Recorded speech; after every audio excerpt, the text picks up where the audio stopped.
जब मैं छोटा था, मैं और मेरे दादाजी पहाड़ पर लकड़ियां काट रहे थे। तभी हमें दूर से एक आकृति अपनी ओर हाथ हिलाती हुई दिखी। मैंने अपना हाथ ऊपर उठाया ही था कि दादाजी ने अचानक मुझे पकड़ा और तेजी से घर की ओर ले भागे। मैंने देखा कि वह बुरी तरह हाँफ रहे थे। सुनिए, क्या हुआ? भालू? मैंने पहाड़ पर एक काला भालू देखा है। दादाजी, मैंने तो भालू नहीं देखा, मुझे तो बस एक इंसान जैसा कोई हाथ हिलाते दिखा। तुम नहीं जानते कि काले भालू कितने खतरनाक होते हैं, वे इंसानों की नकल कर सकते हैं। मैं तुरंत डर गया। क्या वह मुझे ललचाकर पास बुला रहा था ताकि मुझे खा सके? भाग्यवान, पहाड़ पर काला भालू आ गया है। मुझे गांव वालों को बताना होगा ताकि वे उसका शिकार न बने। दादाजी खलिहान में गए, मुट्ठी भर चावल की टिक्कियां ली और उन्हें अपनी पीठ पर लाद लिया। जल्दी अंदर जाओ, अभी दिन का समय है। काला भालू गांव में आने की हिम्मत नहीं करेगा। सुनिए, रास्ते में संभल कर जाना, आज कोहरा बहुत घना है, कहीं भालू से सामना न हो जाए। कोहरा इतना घना था कि दादाजी के कुछ कदम चलते ही उनकी आकृति आंखों से ओझल हो गई। कुछ देर बाद मेरी दादी ने आंगन का गेट बंद कर दिया। अचानक दरवाजे पर जोर जोर से दस्तक होने लगी। दादी उलझन में पड़ गई। क्या आप हैं? कोई जवाब नहीं मिला। फिर 2 बार और दस्तक हुई, इस बार एक बार जोर से और एक बार धीरे। दादी का चेहरा पीला पड़ गया। वह तेजी से खलिहान की ओर भागी, सूखी घास का ढेर उठाया, उसे जमीन पर रखा और माचिस से आग लगा दी। उनके हाथ कांप रहे थे। आग की लपटें तुरंत तेजी से उठी, जिससे आसपास की जहरीली हवा दूर होने लगी। मेरी दादी जमीन पर गिर पड़ी। दादी, आपने आग क्यों जलाई? वह कोई इंसान नहीं था जो दरवाजा खटखटा रहा था, वह काला भालू था। वह वापस आएगा। अभी दादी की बात पूरी भी नहीं हुई थी कि दादाजी आंगन में दौड़ते हुए हमारे पास आए। मैं अभी गांव वालों को बुलाकर लाता हूं ताकि वे खुद देख सके, उन्होंने आंगन से बाहर निकलते हुए कहा। थोड़ी देर बाद उन्होंने गांव वालों को हमारे आंगन में इकट्ठा किया और उन्हें भालू के पैरों के निशान दिखाए। भालू के निशान और हमारे घर की हालत देखकर गांव वाले एक दूसरे को देखने लगे और आपस में फुसफुसाने लगे। ये सच में भालू के ही निशान है, उन्होंने कहा। अब हम क्या करेंगे? भालू पहाड़ से नीचे आ गया है, हमें इसे मारना होगा, इसकी खाल उतारनी होगी और उसे गांव के प्रवेश द्वार पर लटकाना होगा। यह काला भालू बहुत चालाक है, हमें इसे खत्म करना ही होगा, वरना हमारा भविष्य, हमारी आने वाली पीढ़ियों के लिए यह बहुत बुरा होगा। वैसे भी एक काले भालू का वजन 5 या 600 पाउंड ही होता है। अब कौन मेरे साथ पहाड़ पर भालू पकड़ने चलेगा? दादाजी के बोलने के बाद गांव के मर्दों में अचानक हिम्मत आ गई। हमने चाकू उठाए और भालू को पकड़ने के लिए दादाजी के पीछे पीछे पहाड़ की ओर चल दिए। दादी को डर था कि काला भालू आ जाएगा, इसलिए उन्होंने पहले ही मुझे तीसरे चाचा के घर पहुंचा दिया। जैसे ही हम घर में घुसे, तीसरे चाचा का चेहरा उतर गया। उन्होंने मुझे अपने सामने खींचा, ध्यान से देखा और फिर मुस्कुराए। इस बच्चे से काले भालू की गंध आ रही है, वह जल्दी या देर से लिटिल स्टोन को खा जाएगा, तुम सब भागो। लेकिन स्टोन के दादाजी पहले ही लोगों को लेकर भालू पकड़ने पहाड़ पर जा चुके थे। 40-50 लोग हैं, हम जरूर भालू को पकड़ लेंगे, है ना? ये सुनते ही तीसरे चाचा का चेहरा काला पड़ गया। ये चीज बहुत चालाक है। इसके अलावा पहाड़ कोहरे की चादर में लिपटा है। भालू पकड़ने के लिए ये सही समय नहीं है। इतनी रात हो गई है, हम कहां भाग कर जाएंगे? हमारे आंगन में एक गधा गाड़ी है, लिटिल स्टोन को लो और अंधेरा होने से पहले शहर में जाकर छिप जाओ। अगर अंधेरा हो गया तो हम बच नहीं पाएंगे। इतना कहकर तीसरे चाचा दादाजी को ढूंढने पहाड़ पर चले गए, जबकि मैं और दादी गधा गाड़ी पर सवार होकर शहर की ओर भाग निकले। लेकिन हवा में एक तेज बदबू भरी हुई थी और जल्द ही हमें पहाड़ी रास्ता दिखना बंद हो गया। तभी अचानक पीछे से एक आवाज आई, टिन टिन की आवाज। यह घंटियों की आवाज थी। ऐसा लग रहा था जैसे पीछे से घंटियां बज रही हैं। क्या गांव वाले हमारे पीछे आ रहे थे? मेरी दादी का चेहरा पीला पड़ गया और उन्होंने गधे को जोर से चाबुक मारा। गधा पीछे हटने की कोशिश कर रहा था। सवाल मत पूछो, बस चलते रहो। गाड़ी कोहरे के बीच तेजी से दौड़ रही थी, लेकिन वह खनखनाती घंटियां लगातार हमारा पीछा कर रही थी, कभी इधर तो कभी उधर, जैसे हमारा मजाक उड़ा रही हो। इस मोड़ पर गधे के मुंह से सफेद झाग निकलने लगा और दादी ने उसे चाहे कितना भी पीटा, वह टस से मस नहीं हुआ। जैसे ही हम पहाड़ी रास्ते के एक मोड़ पर मुड़े, कोहरे में अचानक एक धुंधली आकृति दिखाई दी, जो मशीन की तरह हमें हाथ हिलाकर बुला रही थी। फिर एक सड़ांध भरी बदबू आने लगी और मेरी दादी तुरंत घबरा गई। लिटिल स्टोन, अगर कुछ भी हो तो सड़क के किनारे शहर की तरफ भागना और पीछे मुड़कर मत देखना। तभी सामने कोहरे से घंटियों की आवाज और टिमटिमाती आग की रोशनी आई। ऊंटों पर सवार कई आदमी धीरे धीरे दिखाई दिए। ऊंटों के गले में घंटियां बंधी थी। मेरी दादी ने राहत की सांस ली। भले मानुषों, पास के पहाड़ों में काले भालू हैं, कृपया हमें गांव वापस पहुंचाने में मदद करें। समूह के नेता ने बिना किसी हिचकिचाहट के सिर हिलाया। हमें गांव के प्रवेश द्वार तक छोड़ने के बाद वे चले गए। दादी ने मुझे गले लगाया और तेजी से तीसरे चाचा के घर की ओर भागी। उन्होंने देखा कि उनके घर के अंदर रोशनी जल रही थी। रोशनी जलने के बाद मेरी दादी ने कई बार दरवाजा खोलने की कोशिश की। पिताजी, बाओफू, जल्दी दरवाजा खोलो। यह देखकर कि हम गांव लौट आए हैं, तीसरे चाचा कुछ सेकंड के लिए हिचकिचाए, फिर हमें अंदर ले गए और दरवाजे को बंद करने के लिए एक अलमारी लगा दी।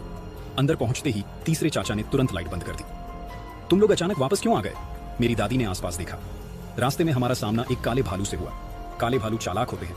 अगर लाइट जल रही हो तो उन्हें पता चल जाता है कि लोग सोए नहीं हैं और वे अंदर आ जाएंगे। अगर लाइट बंद होगी तो उन्हें पता नहीं चलेगा कि अंदर कितने लोग हैं। पिताजी उस चीज के निशाने पर थे।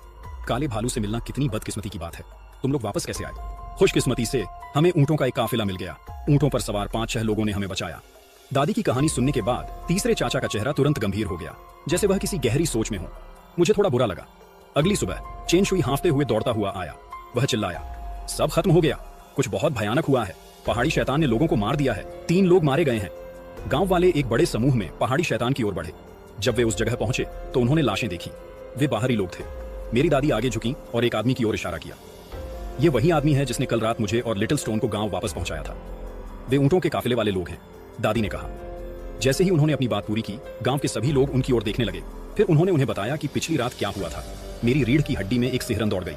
पता चला कि कल रात जो हमारा पीछा कर रहा था वह एक काला भालू ही था। उसने अपने मुंह में एक घंटी दबा रखी थी और ऐसी आवाजें निकाल रहा था जिससे हमें लगे कि पीछे कोई इंसान है। एक बार जब हम उसका इंतजार करने के लिए रुक जाते तो हमारा नतीजा भी वही होता जो उस काफिले का हुआ। ये सुनकर गांव वाले खामोश हो गए। उन सब ने उन लोगों को दफनाने में मदद की। यह काला भालू इंसान खाता है और बहुत बदला लेने वाला है। हमें इसे पकड़ने के लिए आज रात फिर से पहाड़ पर जाना होगा। चाचा, हमारा गांव पहाड़ों से घिरा है। पहाड़ों की खाक छानकर भालू को पकड़ने में कितना समय लगेगा? इन लोगों को दफनाने से वह काला भालू यहाँ खींचा चला आएगा। मैंने सोचा, कुछ सेकंड के लिए सन्न रहकर। ये मेरे परिवार के रक्षक थे, उन्हें भालू को ललचाने के लिए इस्तेमाल करना, मैं ऐसा नहीं कर सकता था। मैं भालू को ललचाने के लिए कोई जीवित जानवर खरीदने के लिए पैसे खर्च करना पसंद करता। मेरे तीसरे चाचा ने आह भरी। ये वैसा नहीं है जैसा तुम सोच रहे हो। इस काले भालू ने अभी अभी खाना खाया है। बकरी से उसे ललचाने की बात तो छोड़ो, अगर तुम जिंदा इंसानों का इस्तेमाल भी करो तब भी शायद वह न आए। बस मेरी सलाह मानो और तुम निश्चित रूप से भालू को ललचा लोगे। गांव वाले एक दूसरे को समझदारी से देखने लगे, आपस में फुसफुसाने लगे, लेकिन कोई बोला नहीं। साफ था कि गांव वाले बहुत समझदार थे। हर कोई चाहता था कि भालू जल्दी पकड़ा जाए। वे लगातार डर के साए में नहीं जीना चाहते थे। यह बहुत बड़ी बदकिस्मती होती अगर भालू उनकी कब्रें खोद देता, जिससे उन्हें मौत के बाद भी शांति न मिलती। मेरे तीसरे चाचा खामोश हो गए। कुछ सेकंड के लिए हिचकिचाए और गांव वालों की ओर देखा। एक गांव वाला बोला, चाचा, मुर्दों से ज्यादा जिंदा लोग जरूरी हैं। भालू को मारने के बाद हम इन बाहरी लोगों के लिए एक तांत्रिक को बुलाकर सही से प्रार्थना करवाएंगे। मेरे दादाजी ने फिर दादी की ओर देखा, उनसे नजरें मिलाई और अनजाने में आह भरी। फिर जमीन पर पड़ी लाशों को देखकर फिर से आह भरी। इस कदम ने बुनियाद रख दी है। अगर हम काले भालू को मार देते हैं तो हम तुम्हारा सही से अंतिम संस्कार करेंगे, दादाजी ने कहा। उसके बाद कई युवकों ने कब्र खोदना शुरू किया, उसे काफी गहरा बनाया। जब कब्र तैयार हो गई तो गांव वाले पास के मिट्टी के घरों में छिप गए और रात होने का इंतजार करने लगे। तीसरे चाचा, क्या आपको यकीन है कि भालू आएगा? वह जरूर आएगा, लेकिन हमने इतना इंतजार किया है और उसकी एक झलक भी नहीं दिखी। क्या हमें सुबह तक इंतजार करना होगा?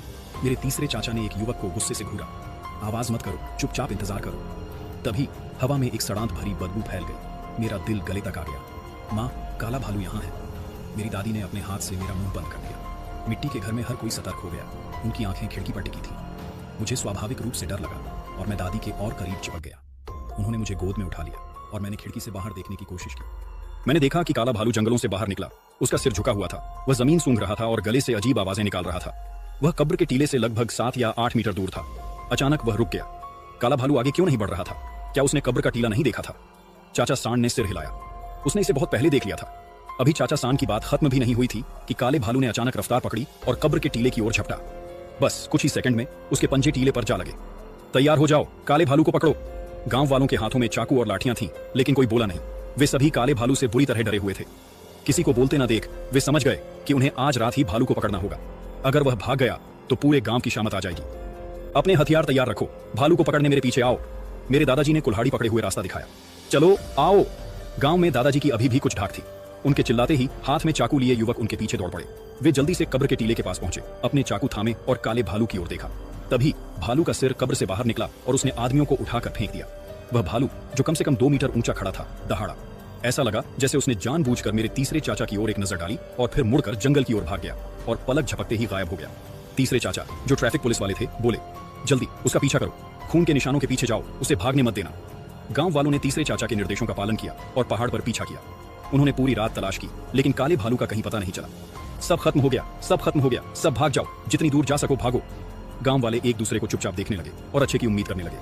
मेरे दादाजी तीसरे चाचा को उठाने के लिए उनके पास गए। काला भालू बहुत बुरी तरह घायल था, वह ज्यादा दूर नहीं जा सकता था। वे उसे आज नहीं तो कल पकड़ ही लेंगे। लेकिन मेरे तीसरे चाचा जिद पर अड़े रहे और वहीं बैठे रहे, उठने से मना कर दिया। उनके रोने की आवाज तेज होती गई, जैसे कोई मातम का गीत हो। गांव वाले, जो दिनों से भालू की तलाश में थक चुके थे, उन्होंने उनसे कहा कि घर चलो और कुछ दिनों बाद फिर कोशिश करेंगे। तीसरे चाचा को छोड़कर सभी गांव वाले पहाड़ से नीचे उतरने लगे, क्योंकि उन्होंने जाने से मना कर दिया था। चलिए पहले पहाड़ से नीचे चलते हैं, हम बहुत से लोग हैं, हम उसे जल्दी ही पकड़ लेंगे। हम आज रात काले भालू को नहीं पकड़ पाएंगे, तीसरे चाचा ने कहा। उनकी आंखें निराशा से भरी थीं। मैं अब और नहीं भाग सकता, तुम सब भाग जाओ। इतना कहकर वह लंगड़ाते हुए पहाड़ से नीचे उतर गए और हम सब उनके पीछे पीछे चले। घर वापस आकर मेरे दादा दादी थक कर चूर थे और मिट्टी के बिस्तर पर लेट गए। दादाजी जल्दी ही सो गए और खर्राटे लेने लगे। दादी ने भी अपनी आंखें बंद कर ली। लिटिल स्टोन, जाकर अपने तीसरे चाचा को दिखाओ, मैं बाद में उनसे मिलने जाऊंगी। मैंने सिर हिलाया और उनके घर की ओर चल दिया। गेट खुला था, मैं अंदर गया। तीसरे चाचा, मैंने आवाज दी, लेकिन कोई जवाब नहीं मिला। मैं घर के अंदर गया और जैसे ही मैंने दरवाजा खोला मैंने देखा कि मेरे तीसरे चाचा छत की कड़ी से लटके हुए थे। Please subscribe and like comment.